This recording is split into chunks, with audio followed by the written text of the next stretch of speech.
વ્યારા દૂધ ઉત્પાદક સહકારી મંડળી લિમિટેડના સભાસદો દ્વારા ઇલાઇટ દાણના ભ્રષ્ટાચાર બાબતે તાપી કલેક્ટરને ન્યાયની અપેક્ષા સહ ફરિયાદ કરવામાં આવી। ગાય ભેંસોને ન્યાય આપોના સૂત્ર સાથે તાપી કલેક્ટરને રજૂઆત કરવામાં આવી। વ્યારા દૂધ ઉત્પાદક સહકારી મંડળી લિમિટેડ ડોડિયાવાડ દ્વારા ઇલાઇટ દાણામાં ભ્રષ્ટાચાર બાબતે રજૂઆત કરતા જણાવવામાં આવ્યું કે અગાઉ પણ સંસ્થાના વિરોધમાં ફરિયાદ કરવામાં આવી છે, પરંતુ જેનો કોઈ યોગ્ય નિર્ણય જવાબ આપવામાં આવ્યો નથી અને ક્યાંક ભ્રષ્ટાચારના સંકેતો દર્શાવી રહ્યા છે। દૂધ મંડળીમાં પશુપાલકો પણ ઘણા વર્ષોથી ચોરીનું દૂધ ચોરી મંડળી પોસ્ટ મોલના ચેકિંગ દરમિયાન કર્મચારીઓ સાથે ગાડાગાડી સાથે દૂધ ચેકિંગ નહીં કરવા દેવું તેમજ સેમ્પલ લઈ જતા મંત્રી ઉપર હુમલો કરવામાં આવે છે, જેવા અનેક ફરિયાદો સાથે સુમોલ તથા જિલ્લા રજિસ્ટર કચેરી સાથે કરવામાં આવી છે, પરંતુ જેના પણ યોગ્ય નિર્ણય આવ્યો ન હોવાથી ફરી પશુપાલકોએ ન્યાયની અપેક્ષા સાથે તાપી કલેક્ટરની રજૂઆત કરવામાં આવી। મારું નામ હિતેશ લલ્લુભાઈ ઢોડિયા, હું વ્યારા દૂધ ઉત્પાદક સહકારી મંડળીમાં સભ્ય છું અને અમે છતાં જિલ્લા કલેક્ટરમાં આજે અમે આવેદનપત્ર આપવા માટે આવ્યા સુમૂલ દાણના ભ્રષ્ટાચાર માટે। એ માટે અમે કલેક્ટર સાહેબને મળ્યા તો એમણે અમને છતાં અમારી રજૂઆત સાંભળી અને એમણે એમ કીધું કે ગુરુવારે 11:30 વાગે તમારે આ પ્રશ્નોનો હલ માટે અમે તમને બોલાવીએ છીએ જિલ્લા રજિસ્ટરમાં। આ બાબતે તમારે કેટલા સમયથી 4 થી 5 વર્ષ થવાના, કદાચ તો 4-5 વર્ષ તો થયા જ।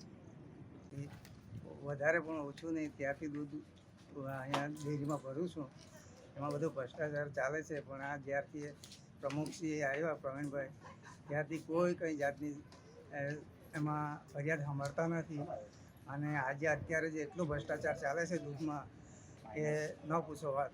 આજે સભાસદોનું દૂધ જે છે એ ચોખ્ખું દૂધ આવે અને પેલા જે વધારે પડતું દૂધ લઈને આવે 4-5 કેન, એ લોકોનું દૂધ 2 કેનમાં સારું આવે, 3 કેનમાં ઓછા એનું ફેટવાળું દૂધ આવે અને 5 કેનનું બધું દૂધ એ લોકો એક સારા ભાવ મેળવી લે અને એ બધું જે ખોટું થાય એ કોણે ભોગવવાનું? આ નાના સભાસદોએ ભોગવવામાં આવતું છે।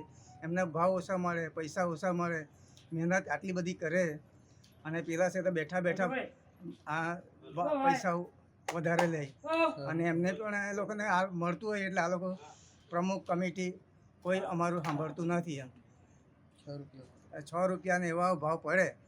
આજે અમે એક મંડળીમાં વચ્ચે અમને બોલાવ્યા તો અમે ત્યાં ગયા એટલે ત્યારથી મારા પર આંખ આવી ગઈ એ લોકોની, તો મારા ફેટ ભેંસના ફેટ 7 આની ઉપર આવતા હતા, 7 આવતા હતા, તેના આજે 5 ને 5 કરી દીધા, 5 ને 6 કરી દીધા, 6 કરી દીધા, એવો ભાવ પાડવા લાગ્યા। હવે આ કેટલો બધો અન્યાય ચાલે, એ કેમ ચાલે? એના માટે અમે આજે કલેક્ટર સાહેબને આવેદનપત્ર આપ્યું છે। અમારે ન્યાય માટે જવું તો ક્યાં જવું? જિલ્લા રજિસ્ટ્રાર સાહેબ એમ કહે છે કે તમારે ડેરીનો પ્રશ્ન ડેરીમાં જ પતાવવાનો, પણ ડેરીના કમિટી સભ્યો જો ચોર હોય, જે બધી દાણો ખાઈ ગયા, ઇલાઇટ દાણો ને આ ભ્રષ્ટાચાર કર્યો છે, તો હવે એ લોકોને પાસે ન્યાયની અપેક્ષા માટે અમારે જવું ક્યાં? જિલ્લા રજિસ્ટ્રાર સાહેબ આ આવેદનમાં કહે છે કે અમને દાણ મળી ગઈ છે, પણ અમારા સભાસદોને દાણ મળી જ નથી। અમારા સભાસદો હાજર છે બધા હાથે, જેને દાણ આપવામાં જ નથી આવી, એમના ખાતા વહીમાંથી કપાત પણ રજૂ કરી છે, સુમૂલમાંથી આવેલું લિસ્ટ પણ રજૂ કર્યું છે, બધાનો ખાતા વહીનો ઉતારો પણ આપવામાં આવ્યો છે। તેમ છતાં જિલ્લા રજિસ્ટ્રાર સાહેબ એમ કહે કે બધાને દાણ મળી ગઈ છે, પણ ખરેખર દાણ મળી જ નથી। સભાસદોની હાજરી ને સભાસદોના જવાબ અમારી સાથે હાજર છે।